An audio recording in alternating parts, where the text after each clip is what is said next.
me suis toujours demandé c'est lequel ton Zelda préféré. Ah. Je pense que j'en ai 3 préférés. Pour différentes raisons. Ocarina of Time, Majora's Mask. Et probablement, je sais que... il divise, hein, mais... Breath of the Wild, en vrai... Je sais celui que j'aime le moins, c'est Zelda 2. J'avais moins aimé aussi Skyward Sword, même si je l'ai trouvé très bien. Twilight Princess, c'était excellent aussi. Zelda 3, très très bien. Wind Waker, trop bien aussi. Mais en vrai...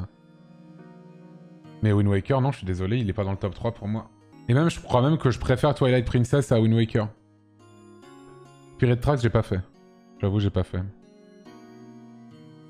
Wand of Gamelon, bien sûr. Un classique. Et on verra pour ce qui est de TOTK, bien sûr, puisque je ne l'ai pas fini, je ne peux pas donner encore mon opinion là-dessus tant qu'il n'est pas terminé.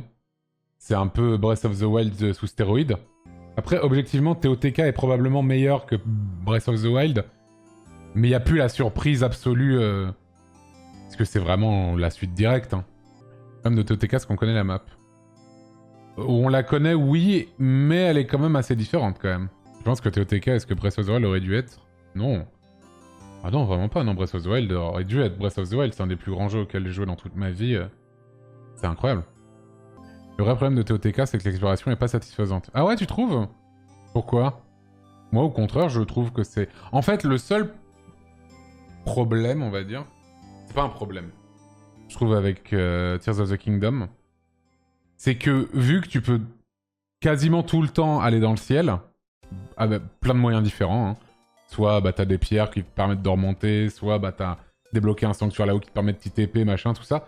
En fait, globalement, bon, c'est le principe du jeu, hein, mais tu fais quasiment beaucoup de choses en paravoile, alors que pour le faire dans Breath of the Wild, il fallait que tu parcours des trucs, que tu montes à un endroit qui était beaucoup plus haut, et là, t'allais découvrir, voir des choses que t'avais pas vues parce que c'était une montagne ou je sais pas quoi, et là, t'allais découvrir le truc. Alors que, vu que t'es depuis là-haut, t'as vraiment une vision globale de ce qui se passe en bas. C'est le seul truc que je trouve à la fois très cool, et parfois un peu dommage aussi, parce que t'es peut-être moins surpris, on va dire, par certains trucs.